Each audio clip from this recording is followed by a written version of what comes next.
Don't give up, I know you can see all the world and the mess of. Okay, I'll skip two, but I'll come back to them right now. I really want to know, after Big Whiskey, is there a newer sense of collaboration with the new members? They're not that new, but at least Jeff's the first record that he comes from beginning to the end. So, how is the collaboration between all the new members and the band and all the chemistry?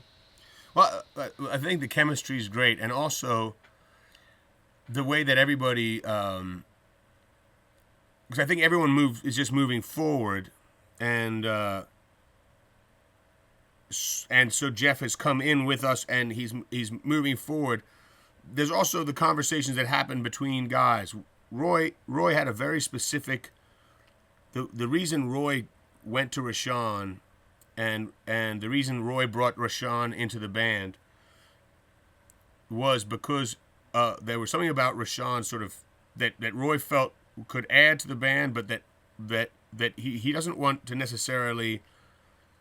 He doesn't want to get his thing in. He doesn't want to do his thing on top of the band. Rashawn is very.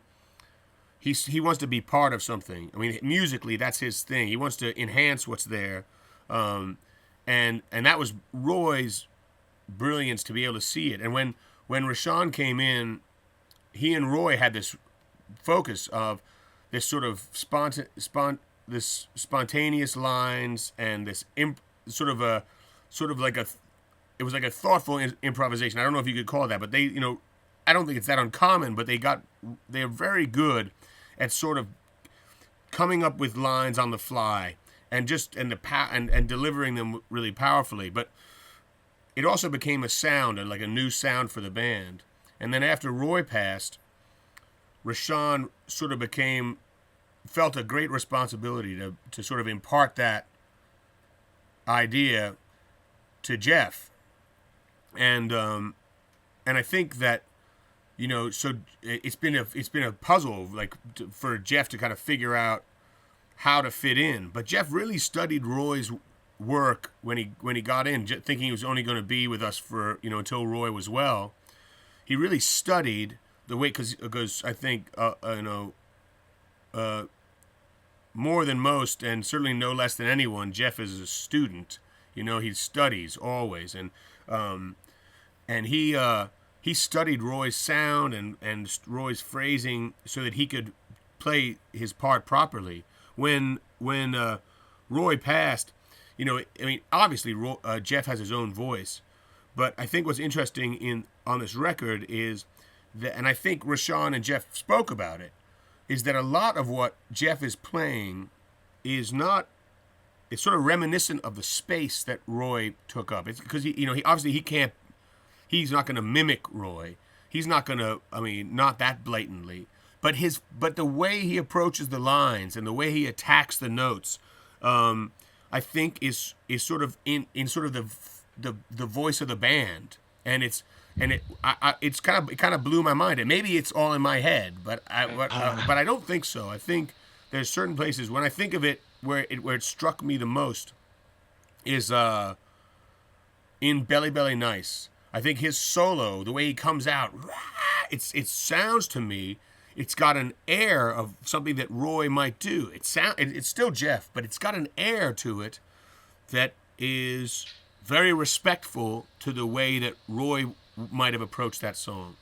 And also at the end of Mercy, I think there's an approach to that, what Rashawn and Jeff do that is reminiscent a bit of what Roy might have done. And I think Steve Lillywhite's involved in that too, but Jeff still has his own voice in and there's places where I think there's many places, but I think of like in Gaucho, over the kids, what he plays there reminds me of like his it's more distinctly his kind of voice, the kind of frantic voice, and at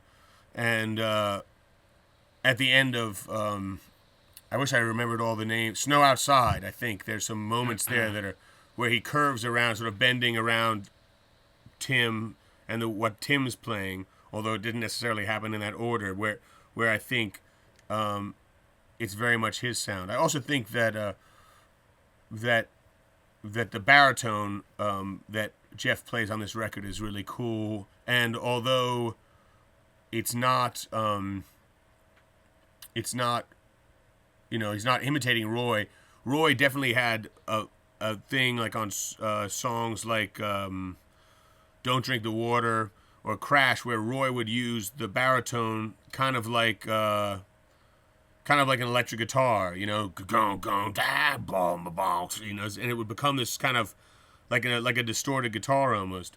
And then in songs like "Broken Things," there's that the baritone plays that role of this sort of distorted instrument that I like a lot. But I think that the way we did this record, there wasn't a lot of TV going on. We weren't all distracted. Everyone was very focused, and everyone was very respectful of how the process was going.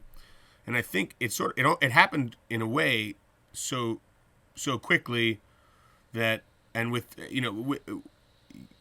not effortless. We were all working, but I don't think it was as much of a struggle as it could have been. And I think that's because everybody kind of had their focus, and we all kind of came into it and moved forward. I think that was a good partnership.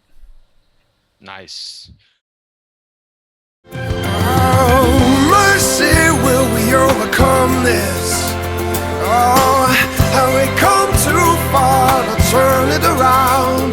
Oh,